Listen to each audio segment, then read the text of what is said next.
Momcozy special podcast for Breastfeeding Month.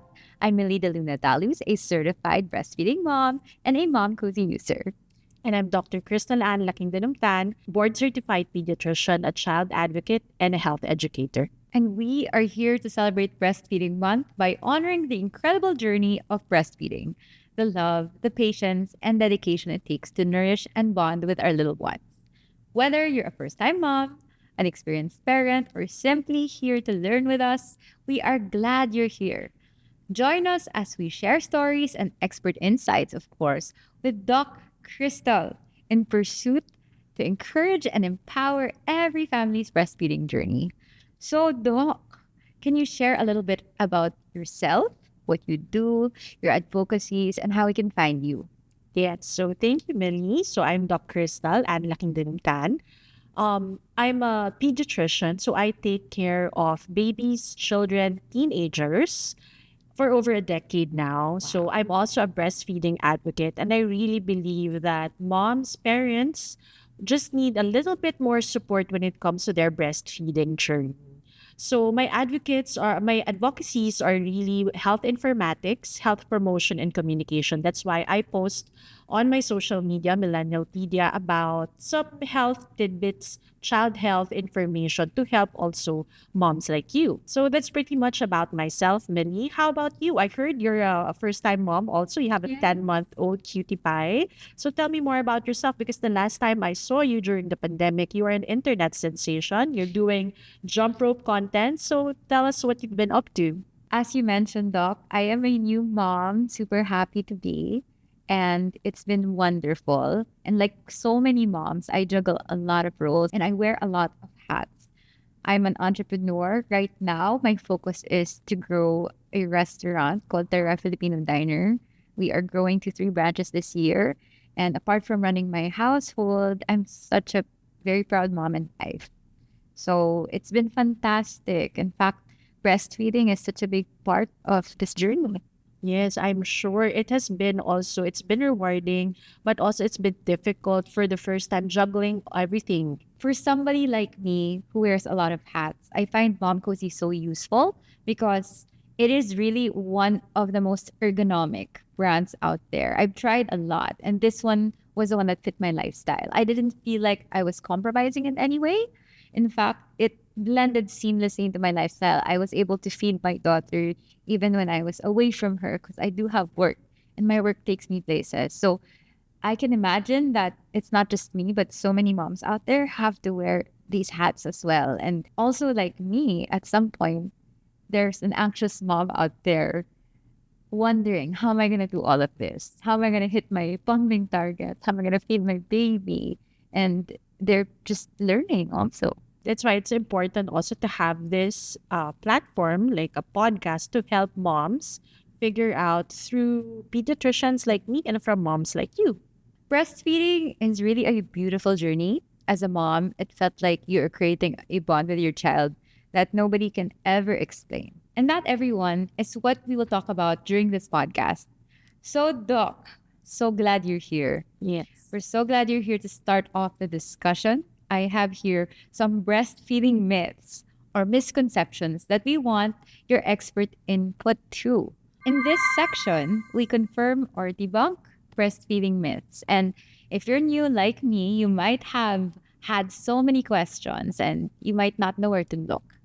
So when I was a new mom, I had to look everywhere. I didn't know who to ask. And one of the best learnings I had was that you can actually ask your pediatrician. Most people think that your pedia is supposed to be for your baby, but no, your pedia can also take care of you as a new mom. So I'm really excited to go through this with you, Doc. Okay, the first myth is that you have to drink milk to make milk. Totoo ba yan, Doc? This is a very interesting myth. It's actually very rare that I hear this, but it's actually not true. So it's a myth because the breast milk is made from the mother's blood. So Wow. Yes, from your blood. I didn't know that. I learned something new. Okay. It's from your blood. It's from the nutrients. So it's not really directly from the food that you eat or from the drink. Wow. Right? So you don't drink milk and then it goes out as milk.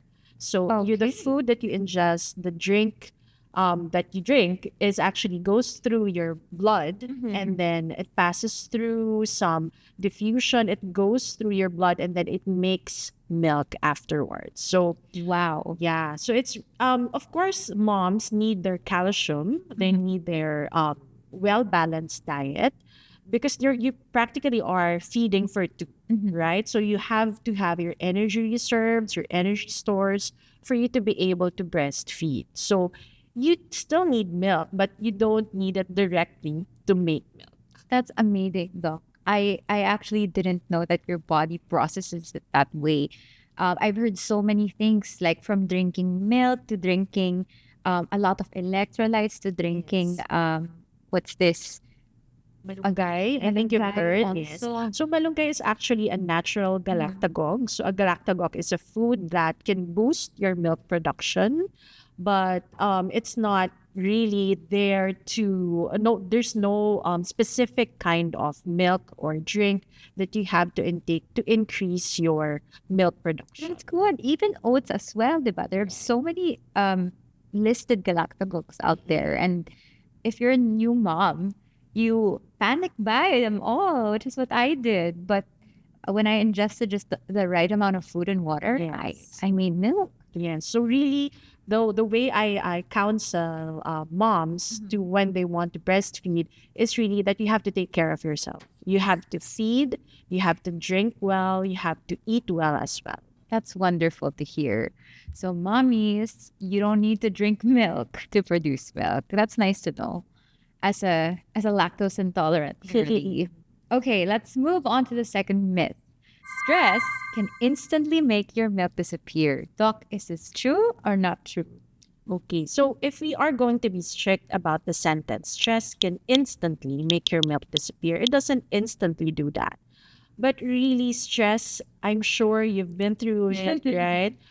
From pregnancy, the woman's body goes through so much physical changes, emotional changes from pregnancy to delivery, and that doesn't stop after delivery. Sometimes it even begins after delivery, right? So psychological stress, emotional stress, physical stress can decrease some hormones in your body, specifically your oxytocin and your prolactin. So these are the hormones that are in charge of your letdown. So that's your oxytocin, and your prolactin is in charge for your milk production. So Those sometimes, two yes, together. those two together. So if you have stress, high cortisol always in your body, that can sometimes disrupt your hormones or signals in your body that can lower these two hormones down. Doc, can I ask about oxytocin? I heard it's the happy hormone. This is true.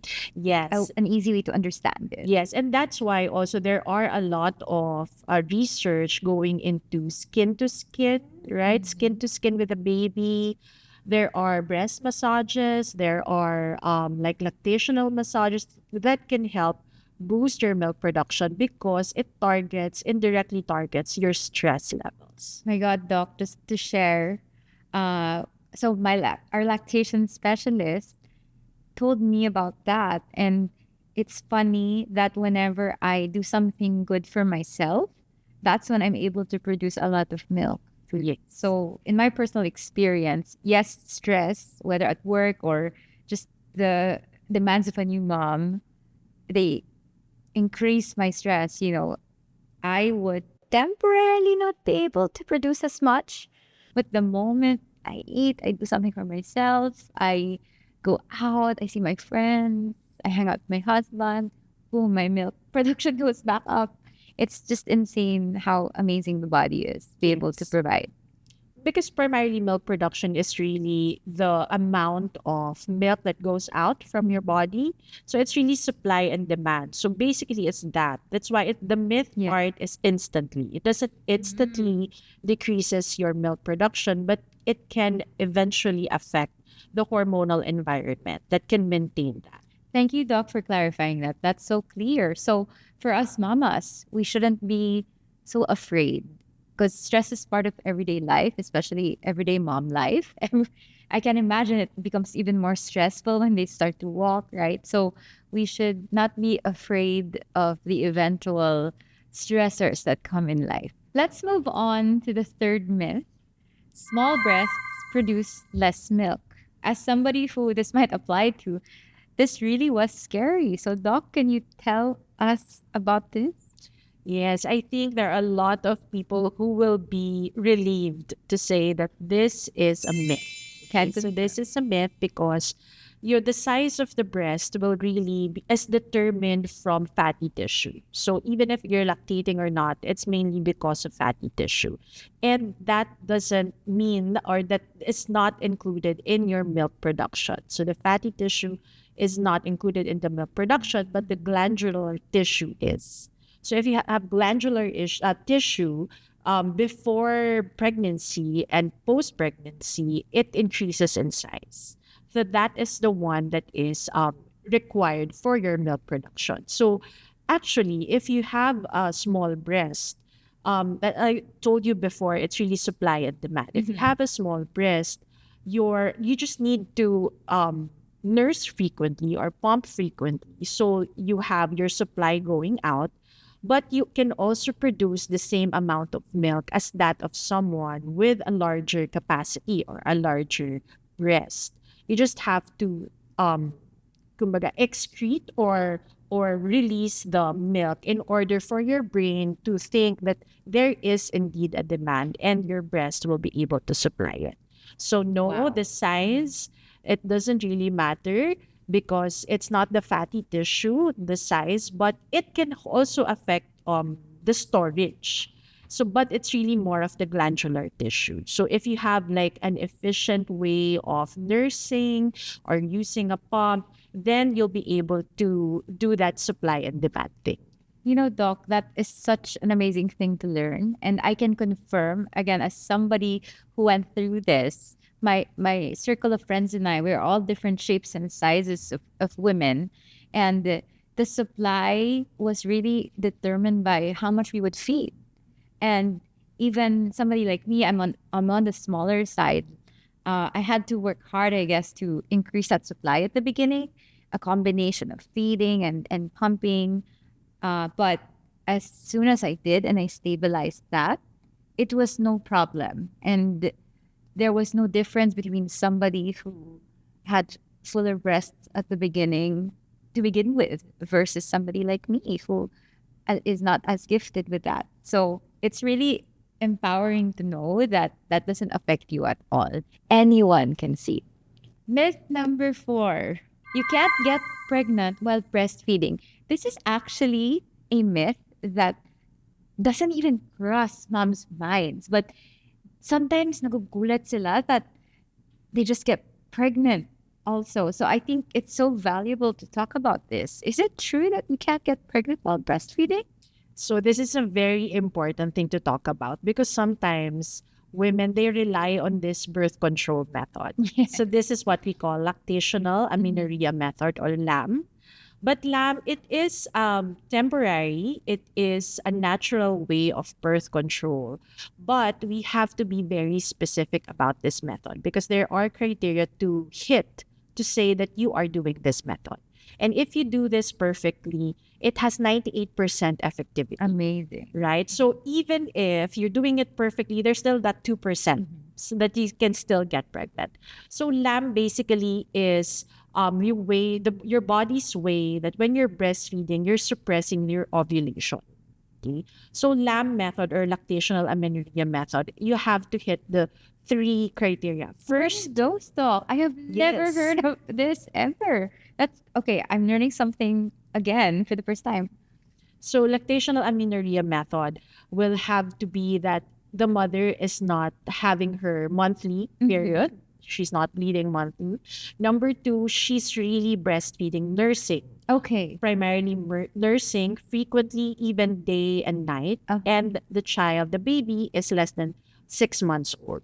So if if the child is already sleeping through the night, right? So the first few months, I'm sure you remember this. You lack sleep because your baby is awake every 2 to 3 hours. How could I right? forget, right? But if your baby is already sleeping through the night, And if you've introduced already formula or your baby is already on solid food, then the hormones will be disrupted. And your body might think that, hey, I need to ovulate already. And you can get pregnant, of course, once you have your physical. That's so amazing. It's like the body is prioritizing your Yes. child at the moment and then preparing you at some point for the next phase or the next kid should you want to start trying again. For so many moms out there, just because you're breastfeeding, it does not automatically mean that you can't get pregnant. So guys, there are three things that we have to meet criteria wise in order for that to be effective. And that is a specific window of our lives. So spread the word, hit the share button because this is super valuable information. This myth is my favorite. You should stop breastfeeding if you're sick. Doc, what do we have to say about that?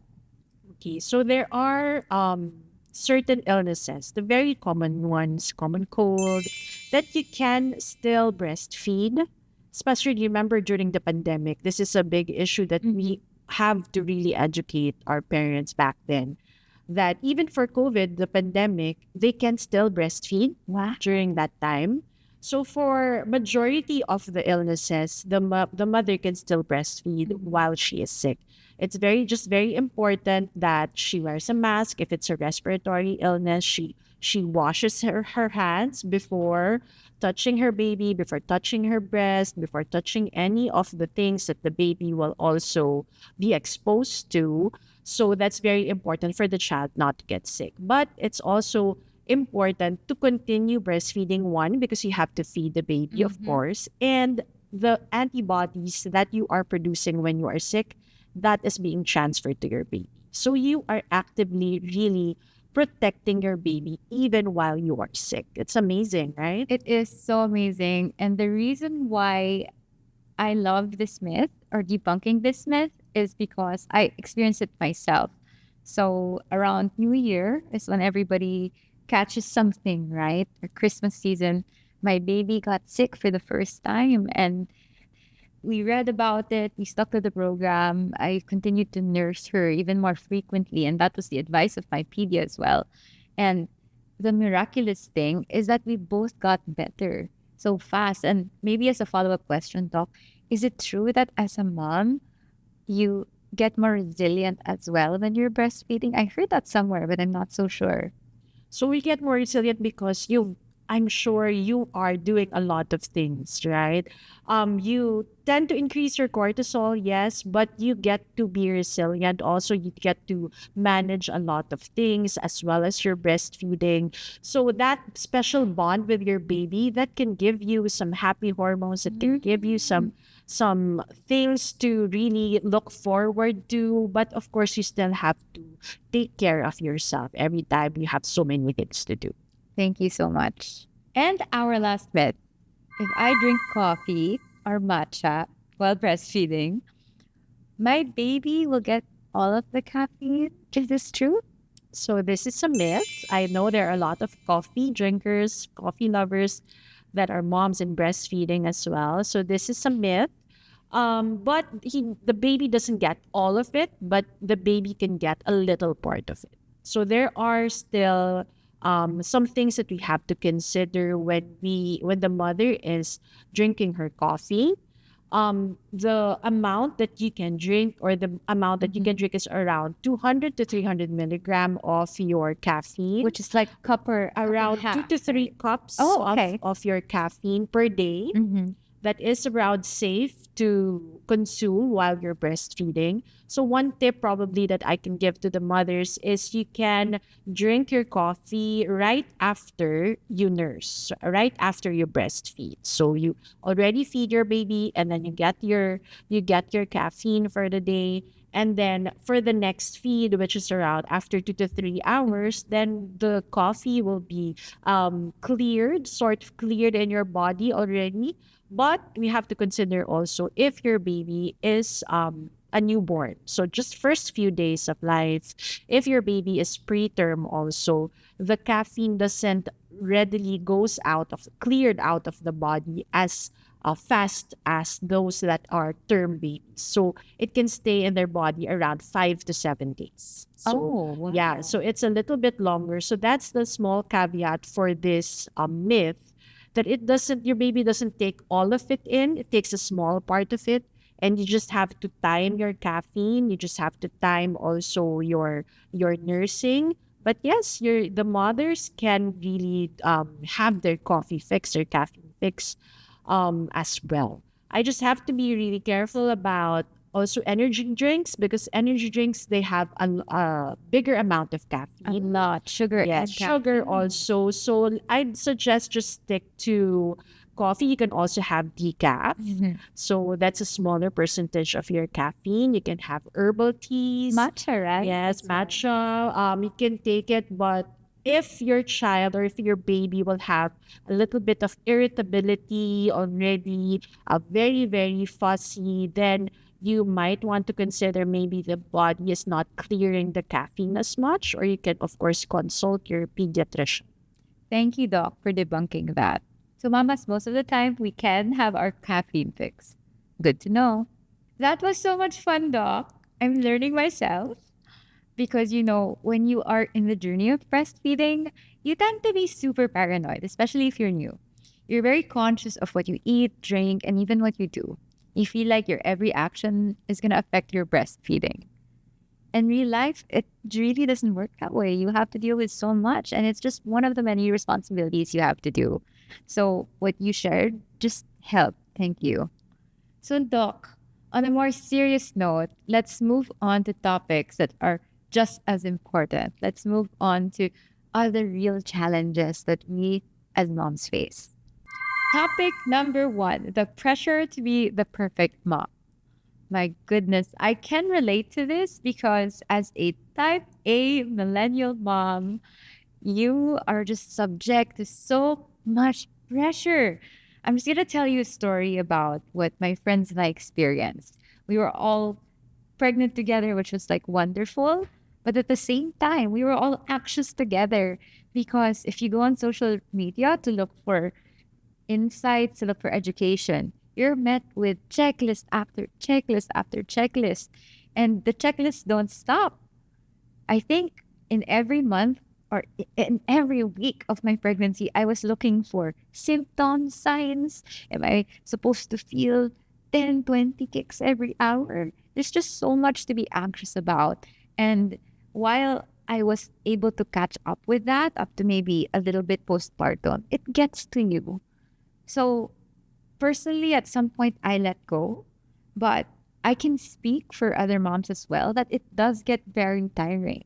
From your perspective, Doc, what can you advise to new moms like us who deal with all of these societal expectations? Kasi balita ko, hindi nag-end sa pregnancy eh.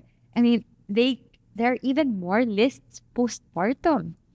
Can you tell us a little bit more about what you think we should do? Yes. So as a millennial myself, that's why my Instagram handle is millennial. Oh, Yeah, yes, I right. saw So that. because it's really a passion of mine to really help mothers, not just in my clinic, but also out there in social media. Because did you join those social media groups? Of There's a course. lot. There's a lot. It's And while stressful. yes, while it is helpful because it's sort of like a support group, sometimes I tend to like gloss over them if they're having like already misconceptions, because I am telling you there are a lot of anxious moms out there.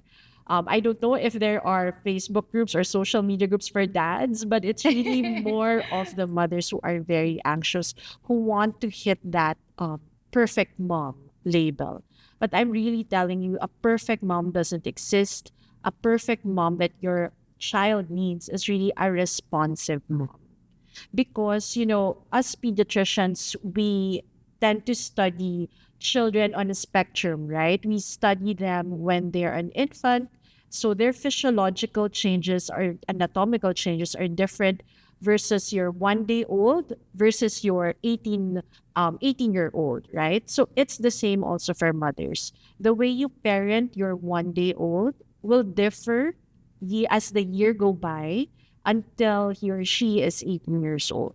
right? So you have to be really responsive, and you can't really go into checklists of saying, I did this, I did that. Mhm. But all of these in social media, they are really rage baits. They are there to hook you in to your phone. And actually, we have what we call technoference. Okay, so it's interference using technology. And if you have that with your child, there are studies actually that saying if the mother interrupts her conversation, or if the mother interrupts her child and mother bonding with the phone, the child will have her increased heart rate, will have more tantrums because there's that technoference. So what we call, so when the mother is really spending more time on social media than actually parenting, that is indirectly actually harming the child because you're not being responsive to the child. Doc, do you think that our children can feel when we're anxious or stressed? Because obviously our body knows. If we were talking about earlier how our body reacts and responds and helps us produce when we're able. But can our children feel our anxiety? Definitely. Because that is how you respond, and that is how the child will also, their attachment at that stage, the first few months, is very, very crucial. Okay. Of course, there are certain things that we can't really control. We can be anxious, we can be stressed, but it's really the way that we cope with them and how we deal with them alongside parenting, right? Doc, if I may ask, you said earlier you don't have to be a perfect mom. And I don't think there's any one definition of this. And you'd prefer that we choose to be responsive moms. Apart from not being on our phones and not obsessing over our lists, where can we find the base level of education that you think would be required of us? Because again, if you go on social media, they're gonna tell you you need to do 10 things by the hour. And sometimes you do it alone. So where can I look, Doc? Where can a new mom look for advice? So that's really the double-edged sword of having social media in our lives, right? On That's why health professionals, my take really is, so health professionals have to be on social media because gone are the days that we have pamphlets, giving pamphlets, or we don't even have like our 6 o'clock news anymore, That's right? We don't true. have Yeah. newspapers anymore. So the education part is really now on social media. So yes, you can still go through them, but you always go back and think about what your context is, right? Go back to what your context is and write the questions down. I always encourage my patients to write those questions down. And I can, talk about them in their consults, right? So that's what you can also do with your pediatrician because baby consults are very, very important in the child development because us pediatricians, we're not here just for sick consults. We don't want, of course, your baby to get sick, right? So we want to prevent all of these. And by doing so, we have to be really responsive with the child's development. I'm sure you go through social media posts about milestones, language Yeah. delays, etc. No, so those are helpful because they can give you certain like red flags, or they can give you certain things that, oh, okay, I have to go to my pediatrician. It's always a range, right, Doc? Right. Every milestone, whether you're pregnant or your baby is already here with you, there are range. It's never like on the fifth week kailangan mag-flip na siya or something. Right, Oh, that's right. extreme. Okay. Yes. So you have to, that's why there are ranges because not all babies develop the same way. So not all babies are the same, right? So much the same way that our milestones, our physiologic parameters, they're not the same every time. Doc, speaking of pressure, hindi lang sa social media, but sometimes our own relatives or moms, other moms as well pressure us, even if they don't mean to. They just want what's best for you and your child. How can we trust ourselves more? So that is really difficult, right? Because back then our pressure is really just from from our friends and family. Now it's social media. So it's like having 10 times friends and family 24/7. inside your house 24/7, right? So if you've managed to isolate the noise of social media, you still have the pressure from your family, as you've said. Again, go back to what is your context. Go back to your own family, because what might have worked for them, times have changed, might will not work for you already, right? So always go back to your own self, be true to your own self, what is best for your baby and for your family. And also, Doc, there's so much more education and information that is available today that wasn't available then. So I agree with you. We trust our professionals, we trust ourselves to learn along the way. Now, moving on to our second topic, preparing for the feeding journey. Well, Doc, I can relate so much to this because a little over 10 months ago, this was me. Like every social media active mom, I took a list from somewhere, I saved the reels, I went through the reviews, and I bought maybe everything and more. And not only did I end up with so much stuff, I also packed in a lot of calories I didn't need. So I guess the reality is sometimes when you're preparing for the journey, there are two realities. You overplan or you underplan. So, Doc, can you tell me about the different issues of patients that come your way? What are the common issues around breastfeeding or realities that you encounter? So actually, I mean, this is a good question, because sometimes for us pediatricians, breastfeeding, for us, you come to us after you've given birth already, right? But Yes. this is a good topic because preparation can go even before you give birth, right? So, for some, the usual practice is you have your obstetrician, they have their partner pediatrician already. And that's usually majority of the case. So you get to meet your pediatrician after you've given birth, and then you have your breastfeeding consultation after. But what some mothers are now doing, which I really appreciate, is they do prenatal consultation. Wow, So I when didn't know there's that a was yes, possible. yes, With a pediatrician or with a lactation specialist? they can do both.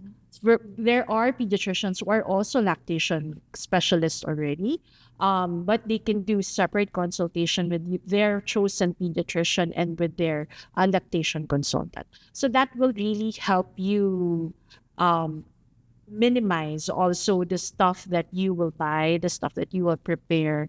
Because I agree, especially mothers, they tend to overpack, right? Yeah. Overbuy a lot of things. And we know that really preparation is good. Preparation is the key, but sometimes it takes up the family budget, it takes up Mhm. space. And then there are posts actually that I see that mothers, they post, they're so happy posting all of the things that they've prepared for. And then in the comment section, I'm sure you see this, there are mothers who say, you won't be using half of those. Okay. So the moms will then feel, oh no, I did something wrong again, right?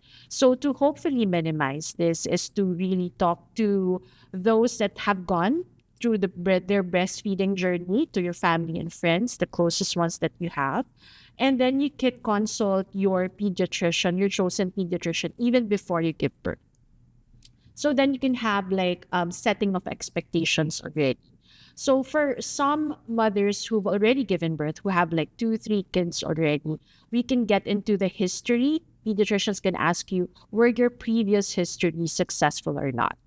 Because even if the previous ones were a failure, it doesn't mean that the rest of the breastfeeding journey will be a failure already. I know of moms like Right. that they just really learned along the way Right. their second or third kid, and that's when they were able to produce with confidence. Right. So those are the things that pediatrician can ask about. What were the things that worked and didn't work for you before, and what are your concerns? What are your questions about breastfeeding? Then the mother will now be able to really target what the family would want for the baby. For you, Millie, what surprised you during your breastfeeding journey? Oh, I was prepared personally with everything I had. I felt like I did all my research. But what surprised me about the journey was that as long as I stuck to it, I would be able to provide. And there's some mother friends that I have that it took them about a week to get their milk supply up. Thankfully for me, only took a day. And again, these are things that you can't anticipate because everybody is different. Right. But I also had a changing circumstance along the way. On my 5th month, my baby actually stopped direct nursing. So I needed the support of more pumps. And just to share, Momcozy was so helpful for me because it has the best design, it has the best motor for me and the best suction. So I was able to feed my baby even if she wasn't nursing directly, even after the 5th month, because I had Momcozy, I had all the products, and it was really easy to fit this into my life. I would not have been able to tell you when these things would have happened. It's just things are changing. So the best thing for me to have done was to really stay open and to keep learning and know that I'm supported.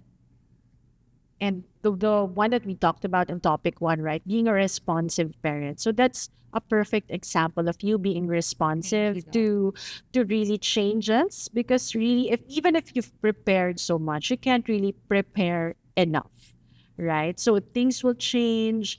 Hopefully it will be an uneventful delivery, but even if you've prepared so much already, it's really experience that will teach you the best. Doc, since we're here with Mom Cody, I just have to ask, what are the essential tools that a new mom might need? Because again, the internet will give you a million things. I'm just going to share my list first, and then maybe you can share from your perspective. For me, I needed a hospital grade pump. That was very useful for me. I needed a wearable that was so useful for me. And again, Mom Cozy is my wearable of choice. I also needed to carry my milk with me to allow me the flexibility. So even starting my 1st month where I would go out of the house, I had this already, and I had tools that allowed me and my family to be more flexible. In terms of nutrition, I drank a lot of water.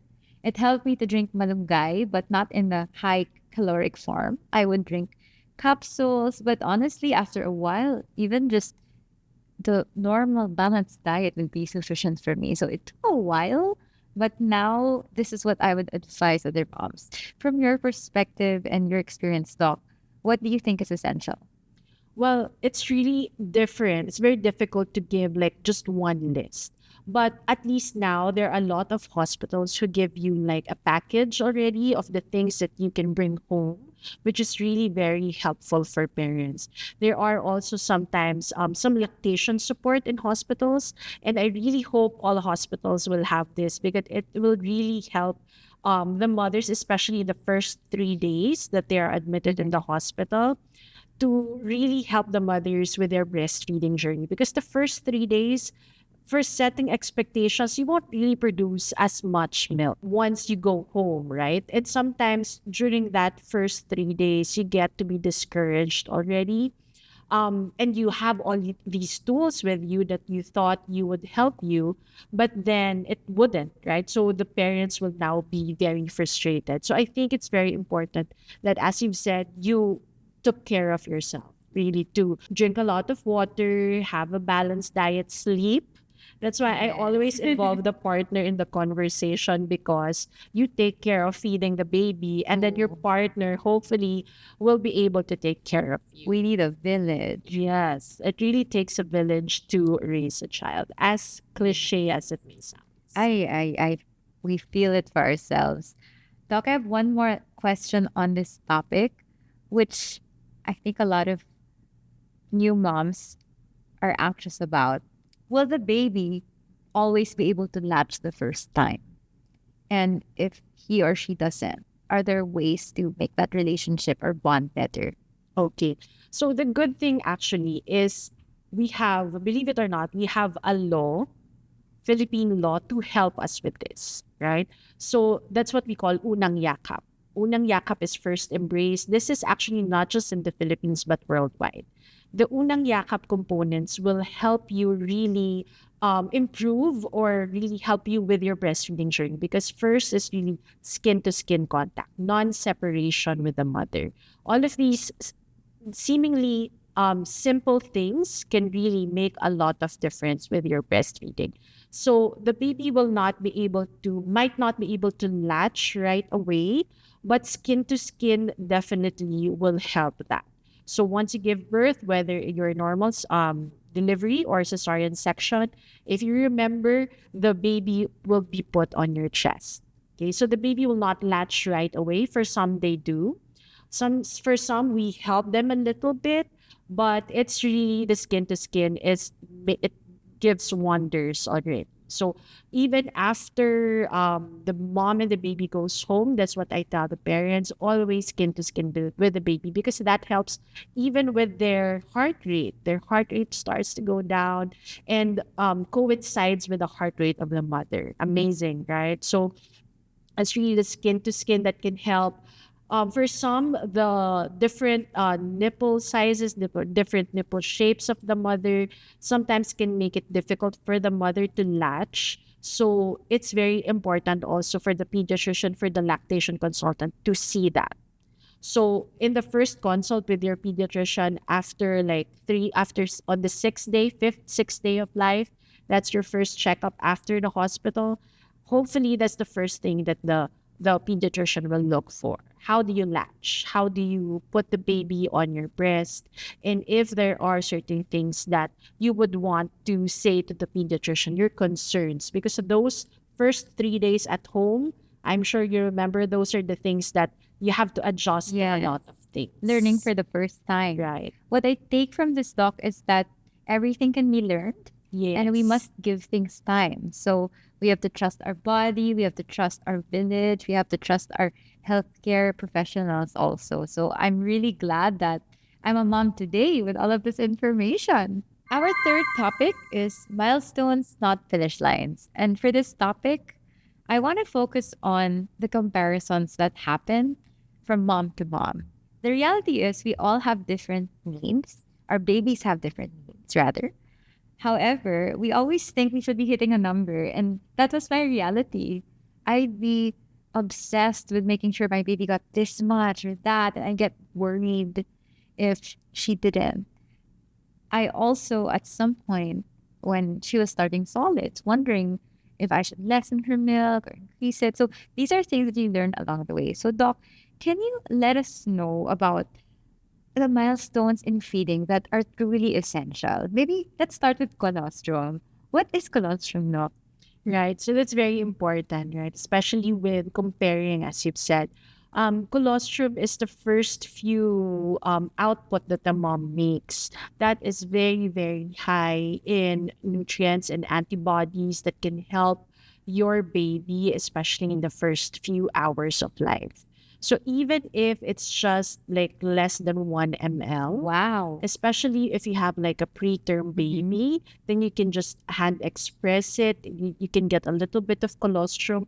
That can help a lot for a preterm or a sick infant. For the first, as you've said, milestones, right? The first few days, especially for a first time mom, for the first day, day one, did you know that the size of the stomach of your baby is just the size of a calamansi? Oh my God, that's so small. That's so small, right? And that's why I really like that image, because if I give that image to the mom, actually in other countries they say it's a cherry. But calamansi, Calamansi yung sa atin. yes, calamansi in the Philippines, that gives you a better context of how small your baby needs. Therefore, that's just the amount that you need to produce as the mom.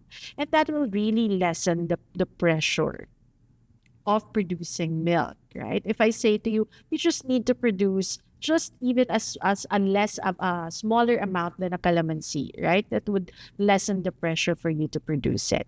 And as we said a while ago, it's really supply and demand. So your body will find a way to produce that milk that your baby needs in just a small amount, just a teaspoon for the first day. And then the baby will now then expand the stomach on day 3 when you're about to be discharged in the hospital, hopefully with an uneventful delivery.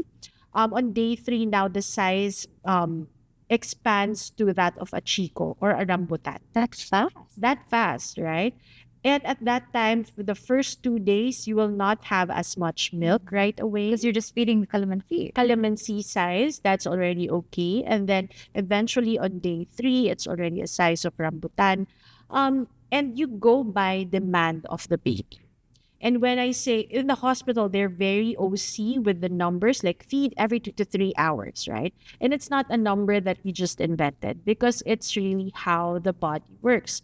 The baby will now demand for milk every 2, sometimes every hour, right? Every hour. I experienced You've that. experienced that only latch. That's what we call only latch. And it's really the amount of milk that goes out of the breast, and then your body will find a way to say, okay, the baby needs more milk. That's what I will supply. So the first few days is very critical to say to the mom that image, calamansi to rambutan. And when the mother will go now to you for the first checkup, then you can now see how much the mother is already feeding the baby. And sometimes I get patients with they're just feeding every 3 hours, 4 hours, or every time just the baby will feed, but then you have to correct sometimes the baby. There are feeding cues. There are feeding cues for the baby to say if they are already hungry. So those are the things. The cry. Sometimes it's actually crying is also a late sign. Oh, that's true. Right. So sometimes you just have to they have like a latching reflex. You put your hand here. The reflex is to go through the stimulus. Sometimes it's the breast, sometimes it's the finger, and then the baby goes to that stimulus, right? And then the mouth is opening, the hands are opening. So with that, you can already breastfeed the baby. So that's what we call feeding cues. And sometimes as the months go by, the mother will already figure out what are the feeding I have to cues. say, I do miss that time. That was so much bonding for me and my baby. At some point, and I want to ask about this, my supply, I guess, personally increased to an all-time high around the 5th month, and then it started going down. So, Doc, what can you say about the supply that either increases or at some point, my baby's now 10 months, decreases over time? Is it normal that you hit your maximum and then at some point it stabilizes to a lower number? How do we know that we're still feeding the right amount? Right amount. So for the first few months, I always tell the parents, how much does your baby produce urine wise? So urine output, how many wet diapers? Yeah, so that you count. Right. so So you many, count right? around 5 wet diapers is to say that the baby is getting enough milk. So that's one. Around 4 to 6 months, when your baby starts to show some feeding food readiness or solid food readiness, then your pediatrician will now tell you, okay, you can now start solid food.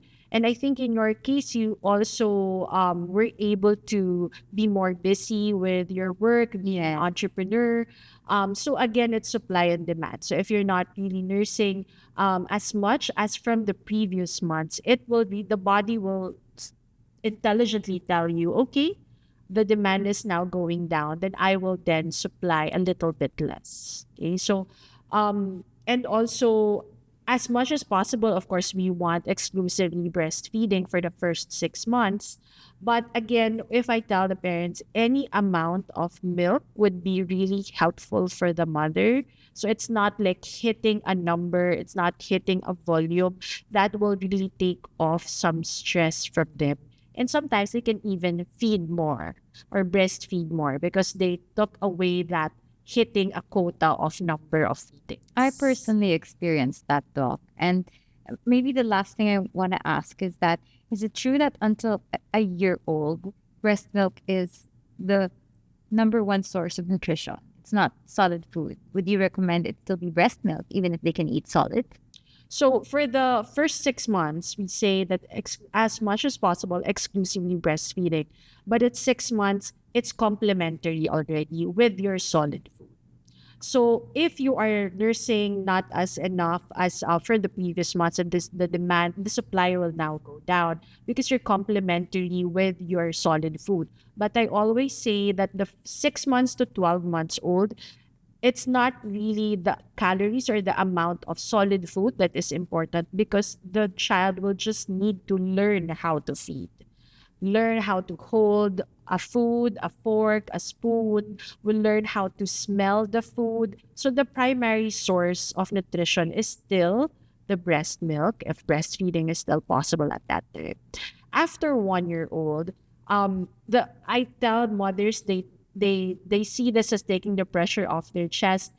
If at 1 year old you then say, okay, I don't like to breastfeed anymore, I have to go back to work, etc., I can't be only latched with my baby already, but I'm still, lactating, then you can also do some in your case, breast pumps were very important to you, were very useful, Helpful. Yeah. helpful for you. By that time, at after 1 year old, then as long as it's still conducive for both the mother and the child, then you can still breastfeed as long as you wanted. But at that time, 12 months and up, it's more of the solid food already.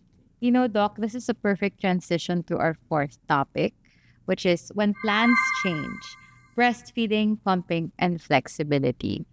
So you have a plan, right? When you start breastfeeding. And I think a lot of your patients come into your office thinking, I want to breastfeed for 2 years. Some even say 3. And some realities are that they really just stop after a while because of realities in life. And I'm just going to share my journey and in the hopes of maybe talking about the topic a little deeper. So I was planning to latch until the first year. And while I would latch at night, which was what was possible for me, she just stopped latching after the 5th month. And she was perfectly healthy. Her weight's fantastic. I was producing a lot of milk, but with the help of pumping. And at first, it really broke my heart because why was my baby rejecting me? It felt like it was a rejection of me. And I don't know if a lot of other mothers go through this, but I had to change my plans right away. And the next best thing for me was to do pumping. And this, again, is where Momcozy comes in. This is where all the tools come in. And I had to change strategy, which was so difficult at first, but it really helped redirect my energy to what was best for my baby still. So, Doc, if you can't nurse your baby, like in my case, she really decided that she preferred the bottle. And then what is the next best thing? How do we proceed? I think in that case, you've been a responsive parent and you thought of what's been best for your baby. The good thing is she still likes the breast milk, right? So we go from there. I've had also patients who have anatomical variants that are very difficult for them to directly breastfeed, and breast pumps have been helpful for them. And that's still breast milk that can be, liquid gold that can really help them nourish their child until 1 year old, right? So I think whatever is helpful for you, whether it is directly breastfeeding or hand expression or using a breast pump, as long as you're getting the child is getting the demand from your supply, then I think that is what's best for the baby. Thank you so much for clarifying, Doc.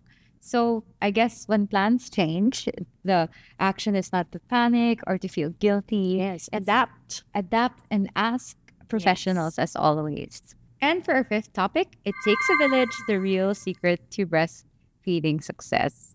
Doc, sino ba yung village? What kind of village are we talking about here? It's an entire association. Barangay. Barangay really of help. So me, I take pride in when I have my patients, they really I go with them with their journey from infancy up to hopefully until their teenage years. So if you have that village, really nurture it. It's not just your family, your friends, hopefully some helpful people in social media as well. But you have your pediatrician, your healthcare professionals. If you have a lactation consultant, that's also our partner as pediatrician. So we are here really to help you. There are also a lot of tools, a lot of things that can help you as well with your breastfeeding. My God, speaking of tools, one of the reasons we're here today is Momcozy. And I just want to share that it's been so helpful to me. And in my personal experience, again, I looked everywhere. I read every review. I have to say, I even bought a few other products out there. But what really worked for me was Momcozy because it was just so easy to use while being very effective. And it helped, it was very cute as well. So I just want to share a little bit today about this new product that Momcozy has that we're so proud to share about. It's called the Momcozy W1. I'm going to show this product to you right now. This is one of the newest products that Momcozy has. And if you look closely, it has its own massager. Some new mamas out there will put massagers and heating donuts on your list, but this Momcozy pump comes with that already. Its built-in massage function allows for you to have a smoother breastfeeding experience, a smoother pumping experience, so that you can just put them on and conveniently produce milk. So I'm really excited about this product because all the new moms out there continuously have access to better and better tools. And my mom always likes to tell me, anak, walang ganyan dati. We didn't have that. That's amazing. Back then, it was a wall pump that you had to plug it in. And every month, Momcozy's just coming out with something better for us to use. So I'm really happy for all you moms out there that get to try this. So while it's really difficult to become a new mom, you're never really alone. There are brands like Momcozy, but there is your bigger village.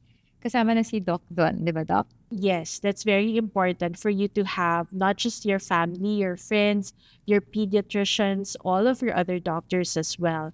But it's not just that. Hopefully, other strangers, those that are, scrolling through social media, hopefully everyone will just be a little bit kinder to everyone, to new mothers, to all the other families, so that we may have a better ecosystem or better environment for all our children to thrive.